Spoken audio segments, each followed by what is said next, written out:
Welcome back to Blickling Hall here in Norfolk. We're going to take you around some of the flowering display that's still on show here in mid-October.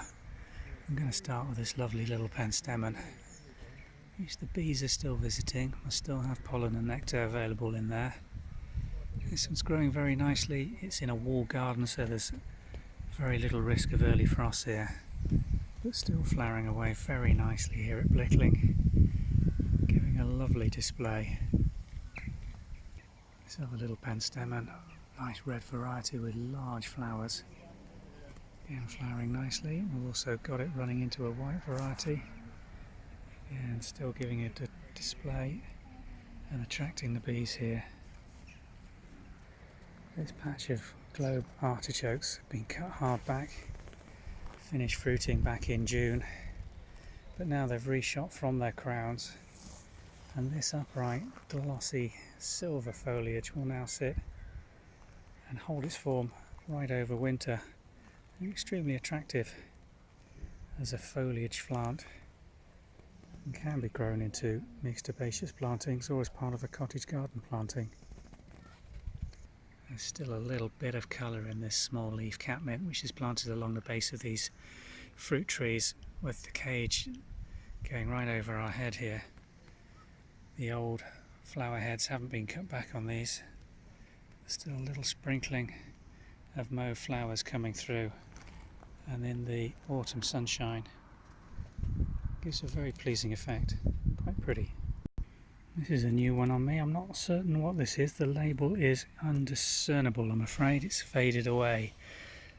Almost a cornflower in appearance. It probably is.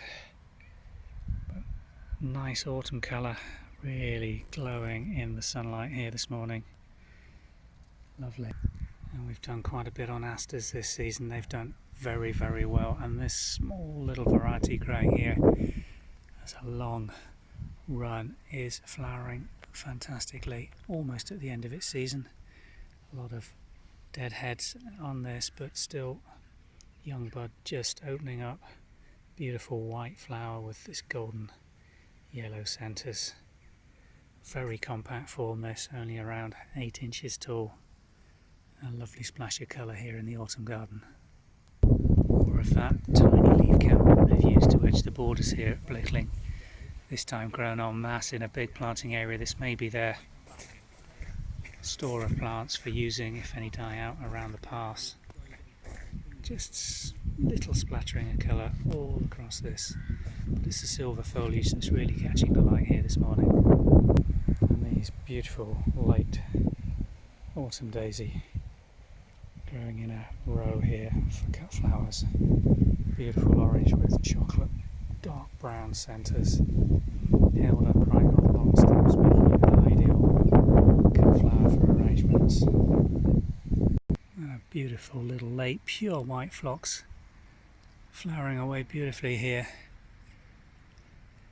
Nice upright stems. Again, this is a cutting garden, so these being grown an ideal cut flower, this one. Unusual for it to be so late, flowering in October. This sedum is glowing in this morning light. Don't know whether this is autumn joy. Slightly tall for autumn joy in my opinion, but nonetheless beautiful colour.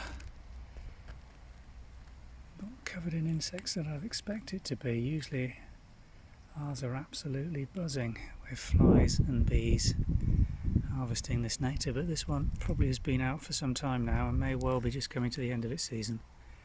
But a lovely almost carpet of colour held at around 2 feet. And again the classic tall bank of white and yellow aster. This is the one we grow back on the farm. Beautiful, full, tall, vigorous variety. Holds itself so well at this time of year, and the insects just absolutely flock to it for that late autumn nectar. I couldn't leave this garden without commenting on this beautiful red vine on this wall making its way along.